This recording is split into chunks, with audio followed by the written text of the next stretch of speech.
What's up, my people? It's your girl with Tomboy Chronicles.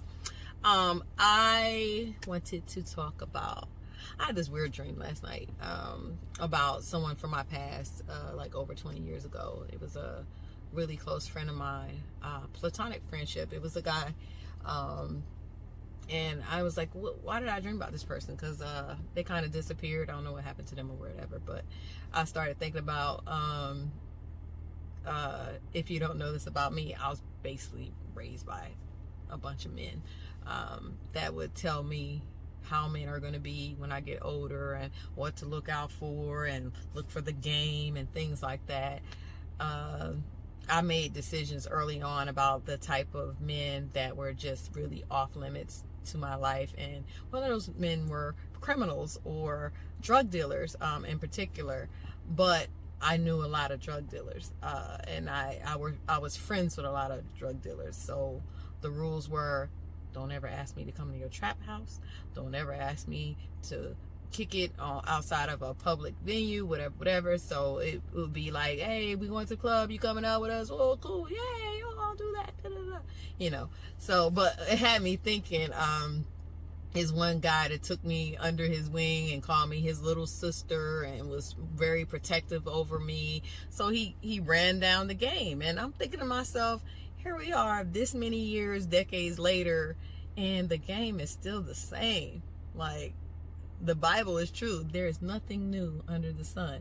And I used to say all the time, like, when men would do the same things over and over again, I'm like, is it a book out there that they read and say this is what they're going to do? Is it someone on the other side of the coin that's telling them the game and how to play it? Like, it was somebody telling me, feeding it to me, so I don't get caught up in the game.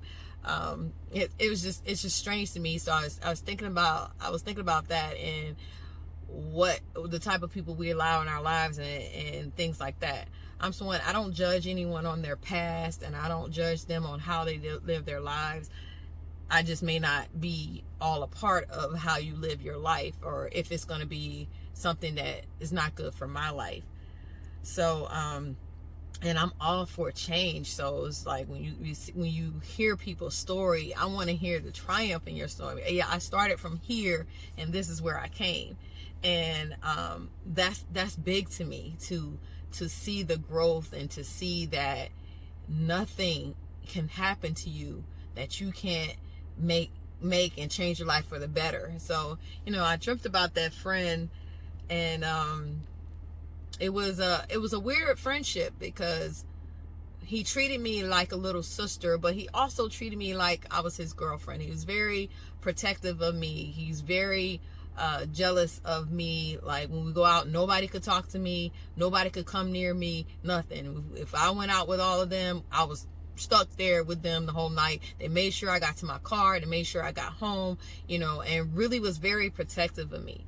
One of the reasons why I don't deal in criminal activity or anything like that, because I do believe in reaping what you sow. I do believe in whatever you put back, it will come back to you. So I don't want to do anything, take from anybody, or cause extra harm to somebody's life, or lie, steal, cheat, all those things. I try to stay away from, because I don't want that to come back into my life.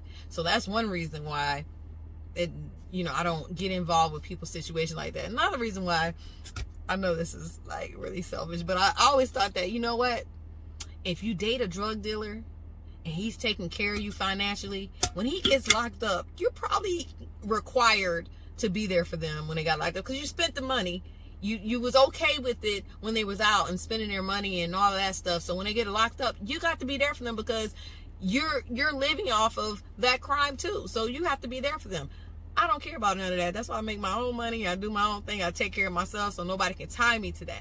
But if you're my friend and you reach out to me and say you got in some trouble, yes, I'll be the person that'll write you a letter.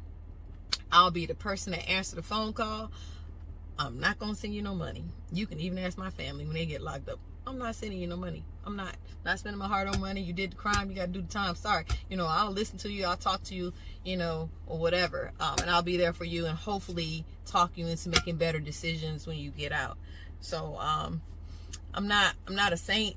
or anything like that. It's just I dreamt about this friend, and I'm like, man, whatever happened to that person? Everything's going good in their life and all of that, and I hope they've gotten to a place of resolve and living better in their life. So outside of that, like, even we don't have to do crime to say we need to do better in our life. So I go back to my original statement where, you know, I had people in my life early on telling me, hey, these are things you look out for, you know, and some men might need the conversation of what kind of women to look out for and what to be cautious of too. I'm not just saying that women are victims and men run this game and, you know, do these things to us. You know, we allow these things to happen, but just to have somebody to tell you, hey, look out for these telltale signs of you're probably in a bad situation.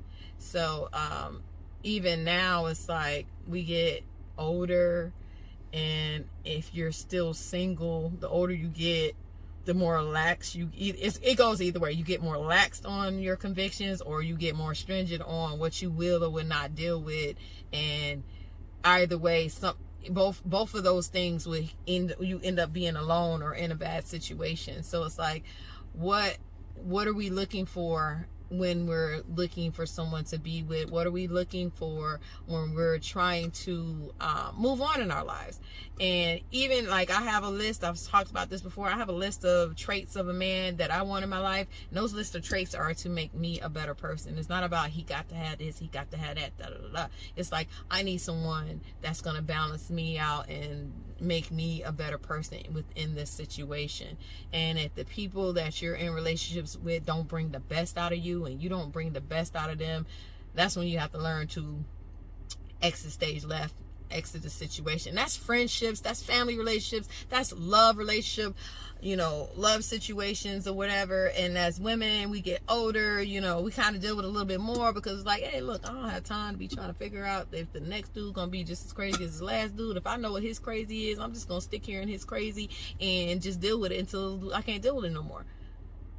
That's called lazy dating.